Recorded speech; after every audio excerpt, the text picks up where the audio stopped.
I regretfully forgot my wallet again, so I asked if my friend could cover the bill. When my niece's school had an extended break, it became a routine for my single mother sister-in-law and her daughter to stay at our house. Initially, I sympathized with her situation and believed in helping out. But over time, she began taking it for granted. One day, she insisted on going to a new outlet mall nearby, and reluctantly, I agreed. However, she conveniently forgot her wallet and demanded that I pay, frustrating me. Despite this, I didn't want to disappoint my sweet niece, who often went without due to their circumstances. Reluctantly, I covered the cost, insisting my sister-in-law repay me. Unfortunately, it didn't end there. On another occasion, my sister-in-law demanded another trip to the outlet mall. And this time, I was determined not to give in. My husband and I, in our 30s and married for 5 years without children, had discussed the possibility of infertility and decided to let things happen naturally. Our parents were supportive, understanding that not every couple follows the same path.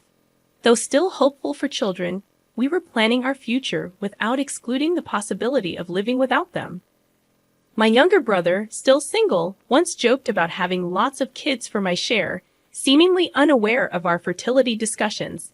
Meanwhile, my husband's older sister, the sister-in-law in this story, was a single mother who regularly visited us during her daughter's school vacations. While I suggested alternatives, she insisted on staying, citing financial hardship. My niece, adorable and well-behaved, quickly became close to us, creating cherished summer memories at our house. As she entered middle school, the expenses began to mount with stationery, magazines, and fashion. Despite not wanting to interfere, my husband and I decided to give a generous middle school entrance gift. Touched by the thoughtful thank you letter, we looked forward to enjoying our separate vacations due to his work commitments. However, after Marine Day, my sister-in-law and niece unexpectedly arrived, announcing their month-long stay, reminiscent of previous years. I reminded her of our agreement to end these extended stays, but she brushed it off, saying, "I'll just stay in the room." Entering the room confidently, my sister-in-law remarked, "I've used every year," while my niece hesitated. Urged by her mother, my niece hurriedly brought their luggage, apologizing to me before following. Casually settling in, my sister-in-law suggested a visit to a new nearby outlet mall. Controlling the air conditioner and changing settings, she made herself comfortable, expressing delight at not worrying about saving electricity while sipping on a chilled beer my husband had prepared. Frustrated, I called my husband, who couldn't leave work due to their unexpected visit. He asked me to handle his sister for the time being, promising to talk to her when he got home, even if it meant working late. Troubled by her unexpected stay, I couldn't ask him to leave work early. Reluctantly, I decided it was better to take my sister-in-law and niece to the outlet mall than to have them linger around the house. My niece, seemingly interested, nodded along with her mother's conversation. Despite my reservations, I couldn't bring myself to ask her to endure it, especially considering she's my husband's relative. Unprepared for lunch and with unexpected guests, I reluctantly agreed to take them to the outlet mall, opting for a bus due to the heat. Complaining about the walk and the absence of the car, my sister-in-law begrudgingly understood the situation. As we arrived at the outlet mall, she started fussing about forgetting her wallet. Her explanation about mistakenly putting her credit card back in her wallet didn't make sense. While I pondered her story, my niece looked momentarily disappointed but soon smiled, saying she's happy just looking around. Feeling sorry for my niece, I suggested covering today's shopping, estimating it wouldn't exceed $400 for 3 people. However, my sister-in-law seemed most delighted, eyeing expensive items from famous brands. I ended up playing the role of her wallet, using my credit card since I didn't have enough cash.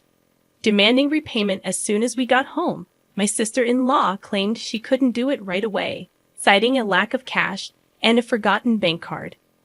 When I suggested using her credit card's cash advance, she claimed her credit cards had expired, blaming a mix-up with a new one. I pressed her for proof, incredulous that she had allowed her cards to expire 3 months ago. She explained that she had panicked and switched wallets when her old one broke, making an honest mistake. She didn't want her in-laws to know about her financial struggles.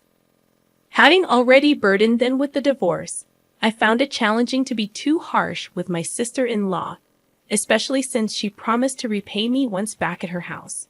During that summer, she stayed with us for about a month. While my niece eagerly helped with housework and expressed interest in cooking, my sister-in-law assumed a more demanding mother-in-law-like role, questioning the delay in lunch and criticizing our approach to saving electricity. My sister-in-law never contributed to housework and complained twice as much as anyone else. With her and my niece's presence, daily chores expanded to doing laundry for 4 people. When I mentioned the no air conditioning rule, complaints tripled. Frustrated, I asked my sister-in-law for help in hanging the laundry, but she dismissed it, insisting that being in the sun affected her skin and demanding an expensive sunscreen brand. After a month of enduring this, my sister-in-law finally left with my niece. However, when I asked her to repay the money she owed, she refused, claiming she couldn't do it before payday. Persistent in my demands, I eventually sent a certified letter as proof. When my niece discovered her mother hadn't repaid the money, she revealed that her mother had been receiving financial support from her ex-in-laws since the divorce.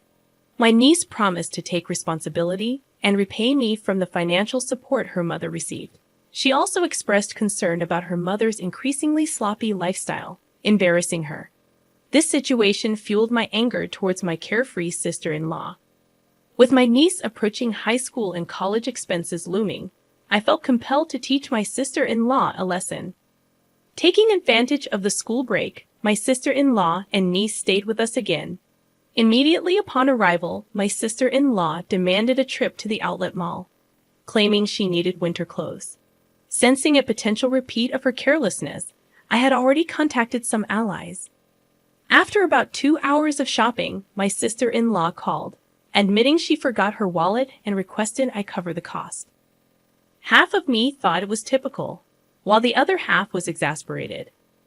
Claiming that my niece wasn't feeling well and we had already gone home, I declined to cover her expenses. Infuriated by her carelessness regarding her daughter, I emphasized that all she had to do was admit she didn't have enough money and return the items. Why did I have to cover the expenses for her shopping? Regardless, I needed to proceed with my plan. I informed her that I would be back soon after dropping my niece off at home. She questioned the time frame, and I mentioned I had just reached a nearby bus stop, indicating it would take another hour using public transportation. Surprisingly, she accepted this without demanding a taxi, making me suspicious that she might be up to something. She likely didn't want to risk me not coming back if she complained too much. An hour later, I arrived at the designated store with my collaborators. My sister-in-law was there, arms full of clothes and bags, instructing the staff to add more items. It seemed she planned to shop even more while awaiting my return. When I greeted her with an apology for the delay, she was surprised to see familiar faces beside me. Alongside me stood my husband, who was supposed to be at work. And then my father-in-law appeared, changing my sister-in-law's expression from surprise to confusion.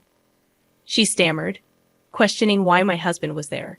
In truth, I had informed him about her failure to repay the money, and he was aware of everything that had transpired.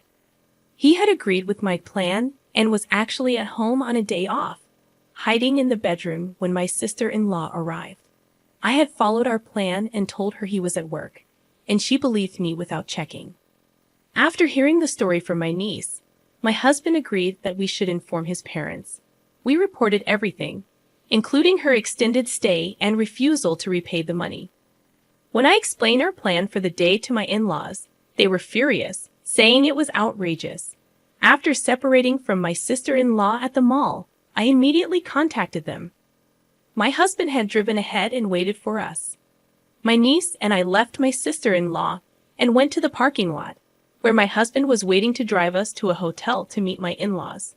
They had planned to go on a short trip to a rural area, but they prioritized our situation over their trip and waited at the hotel. I felt bad that their plans were ruined, but they insisted on dealing with my sister-in-law's antics first. As planned, We left my niece with my mother-in-law at the hotel and returned to the outlet mall. When we confronted her, my sister-in-law furiously accused me of being cheeky for someone who was just a wallet to her. However, my husband and father-in-law took away all the clothes and bags she was holding. My husband retorted, "What are you doing? Don't return my clothes. They're not yours if you're not paying for them." My sister-in-law hesitated for a moment as my father-in-law returned the items to the store staff. My husband then dragged her out, and as he pulled her arm, she screamed, "It hurts. Let me go. Someone help, he's attacking me." Realizing she couldn't overpower him, she started accusing my husband of being a villain. My father-in-law, who had returned from explaining to the store, pulled out something from his jacket pocket. He was, in fact, a police officer. "I just happened to witness the incident," he explained, and everyone around us stopped listening to my sister-in-law's complaints. They pushed her into my husband's car parked in the lot. After reporting her actions to my in-laws, my father-in-law immediately checked her bank account. My niece knew where the passbook was, so they checked at my sister-in-law's house while she was away. The in-laws had been providing her with a monthly stipend, believing her claim of wanting to save the divorce settlement money for my niece's future. However, the entire amount was withdrawn on the day it was deposited, leaving a zero balance. The account in my niece's name, supposed to contain the divorce settlement, was almost empty because my sister-in-law didn't receive alimony due to her fault in the divorce. She also withdrew the child support from her ex-husband immediately after it was deposited. Furthermore, she confessed to not working, despite telling her parents she was. She spent her days leisurely using the support money and child support. The divorce settlement money she claimed to save for my niece was spent on her lifestyle. When it ran out, she planned to make me buy designer goods and sell them for cash. She even boasted about how well-known Target outlet items sold. My father-in-law hung his head in shame and apologized to us. Despite feeling sorry for my father-in-law, I showed them a video as evidence. It captured my sister-in-law red-handed. Whenever she and her daughter stayed with us, my husband's and my belongings mysteriously disappeared. It was too coincidental to happen every time, and more items vanished with each visit. Without proof, I couldn't accuse her, but I kept an eye on her. After she didn't repay the money I had fronted, I couldn't watch her all the time, so I installed hidden cameras in our rooms. Multiple times during her stay, she seemed to be searching our room when I was out. Finally, she began to blatantly steal. Just before leaving, there were times when she had checked the location many times and would go straight to his destination and steal what she was looking for. With practiced skill, she knew exactly where to go, swiftly taking specific items like my jewelry and my husband's luxury watch. The cameras caught her in the act, even capturing her face as she didn't notice them. My father-in-law, a police officer, was visibly furious, saying it's shameful to have a criminal in the family. He was overwhelmed with anger and sadness. When confronted, my sister-in-law brazenly claimed she had already sold the stolen items. My father-in-law instructed us to file a police report and submit the video as evidence. However, we were hesitant about turning in our own family. It's not a crime among AIMs, right? We don't count someone who exploits kindness and repays generosity with evil as family, my husband said as he started the car engine. My sister-in-law asked, "Where are you taking me?" My father-in-law answered, "To the police, obviously." She screamed as if it was the end of the world, begging us for mercy. She tried to destroy my phone, claiming it would erase the evidence, but I informed her it was just a copy, and the original was safe at home. She resigned to silence when she realized she had no escape. She pleaded, "I'll repay the money. Just don't take me to the police." It's not just a matter of getting your money back. The stolen items had sentimental value. It wasn't just about the money. My jewelry I bought with my first salary, gifts from my husband, and heirlooms from my late grandmother. The same went for my husband's luxury watch. But we worried about what would happen to my niece if her mother became a criminal. We thought my in-laws would take care of her, but it would hurt her to know her mother was a thief. So, for my niece's sake, We proposed not to file a report if she kept her promise to repay us. My father-in-law agreed to ensure she kept this promise. She had to repay a set amount each month earned through her own labor. If she failed, we would immediately file a report. I told him that I had recorded the entire conversation as suggested by my father-in-law for evidence. My sister-in-law had no way to deny or forget what was said. She had no choice but to hang her head in the face of the reality that "I don't know, I didn't say it, I forgot" was no longer valid. Later, she was taken back to her parents' house by my father-in-law. We received an apology from my in-laws later. They admitted they had been too lenient due to their love for their granddaughter and their daughter's manipulations. They realized they had spoiled her too much and vowed to re-educate her strictly. My sister-in-law, who had always been pampered, thought it was her due. After getting engaged, she quit her job to become a housewife. Even though it was difficult to get a job again after the divorce, my sister-in-law herself confessed that she thought she was only working part-time, but in reality, she wasn't working at all. After her divorce, she didn't even attempt to work, saying she didn't want to be associated with unfashionable older women. My father-in-law, knowing she was too sheltered, arranged for her to work at a company owned by his acquaintance. The owner was strict but fair. She struggled with basic manners and language, and her salary was managed by my mother-in-law, used to repay us. My sister-in-law and her daughter moved out of the house left by her ex-husband, and now live under strict supervision with her parents. My niece is becoming a more responsible person, helping her grandparents. She plans to stay with them during the winter break, but looks forward to visiting us during the spring break. My husband and I are excited for her next visit. As for my sister-in-law, regardless of any change in her, she is not welcome in our house. We both agree it's best to avoid unpleasant feelings.